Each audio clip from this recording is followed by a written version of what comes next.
Dear students, welcome back to my YouTube channel. इस video में हम ब्रिज कोर्स के 10वें दिन की एक्टिविटी को समझेंगे और सॉल्व करेंगे। इस एक्टिविटी का टाइटल है राइट विदाउट मिस्टेक्स और इसके लर्निंग आउटकम है right correctly, avoiding mistakes in spelling and grammar etcetera. इस एक्टिविटी में आपको बताया जाएगा कि कैसे आप कोई भी चीज़ इंग्लिश में लिख सकते हैं इस ग्रामर और स्पेलिंग की मिस्टेक को अवॉइड करके, उसको छोड़ करके।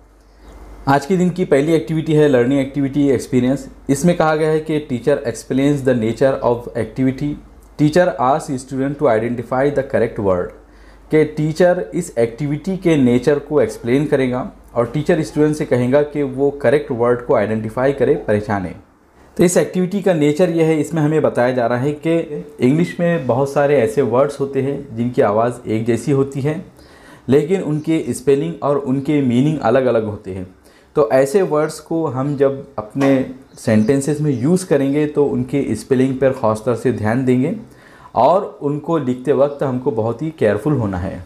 तो ज़्यादातर आज की एक्टिविटी इसी पर है। अब यहाँ पर हमको एक पैराग्राफ दिया गया है कि पैराग्राफ इस तरह के Satish is learning in 10th standard. कि सतीश 10वीं क्लास में 10वीं जमात में पढ़ता है। He has to attend the meetings, उसे मीटिंग अटेंड करनी होती है। One day he could not attend the meeting due to a health issue.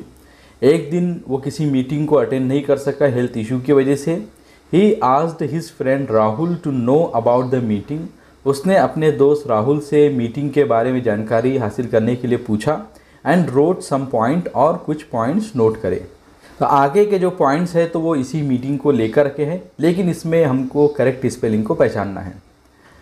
तो पहला पॉइंट ये है कि read the following sentences and choose the correct words from brackets and rewrite them. कि आपको नीचे आए हुए सेंटेंसेस को पढ़ना है और ब्रैकेट में दिए गए करेक्ट वर्ड को आपको चूज़ करना है और फिर दोबारा उसको लिखना है। तो फर्स्ट सेंटेंस है कि we learn about sea life. कि हमने सी लाइफ के बारे में, समुद्री ज़िंदगी के बारे में सीखा। We are asked to write a note on it, और हमको उस पर एक नोट लिखने के लिए कहा गया।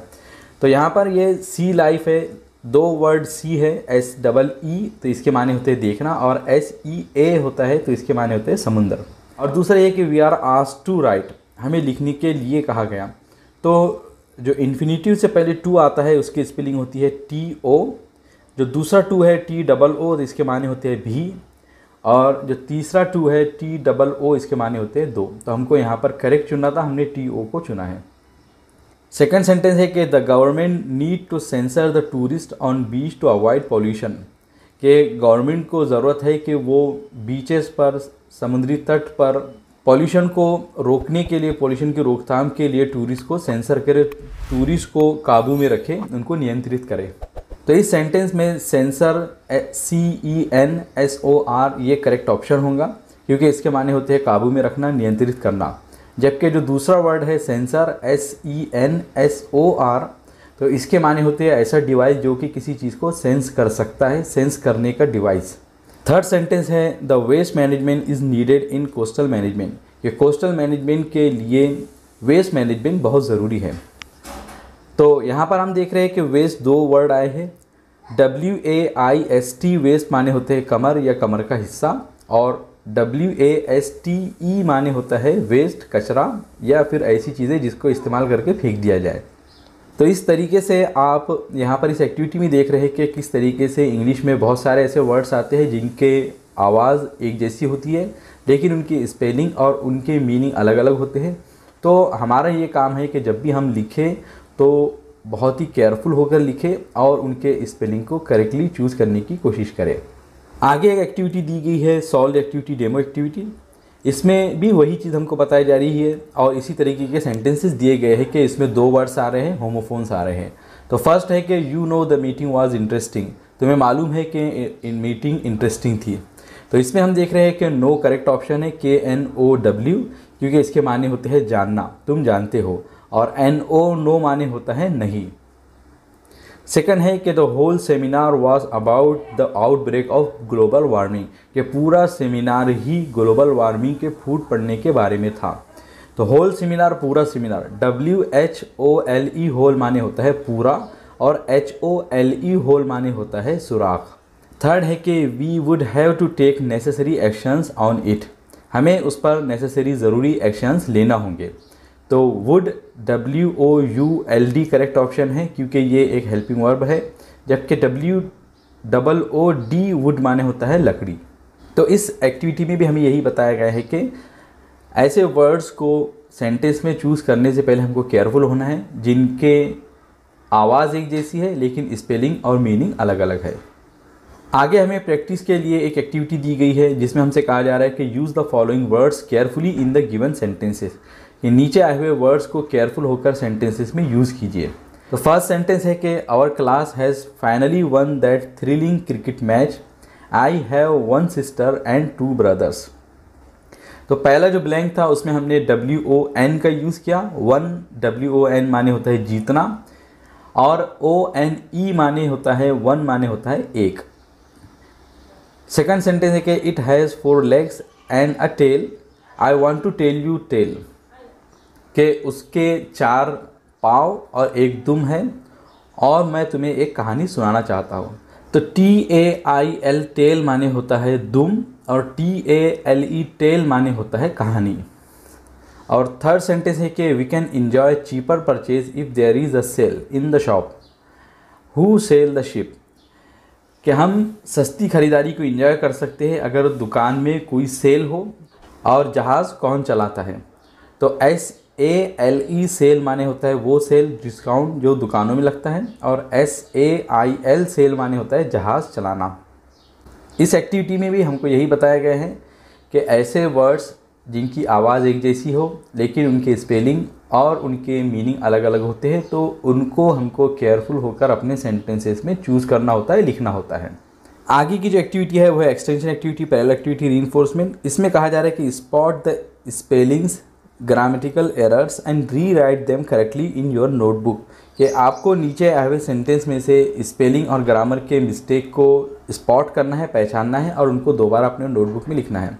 तो इस पूरे पैराग्राफ में एक ही स्पेलिंग मिस्टेक है, उसको हम आगे देखेंगे। तो ये पैराग्राफ कुछ इस तरह है कि hobbies play an important part in our life, कि हॉबीज़ हमारी ज़िंदगी में एक इम्पॉर्टेंट पार्ट अदा करती है। They keep us busy in our spare hours and make life happy, जो हमको हमारे खाली घंटों में, खाली जो समय होता है तो उसमें हमको बिज़ी रखती है और हमारी ज़िंदगी को खुश बनाती है। They make us forget our worries and give us inspiration, वो हमें अपने वरीज़ परेशानियों को भुला देती है और हमको इंस्पिरेशन देती है।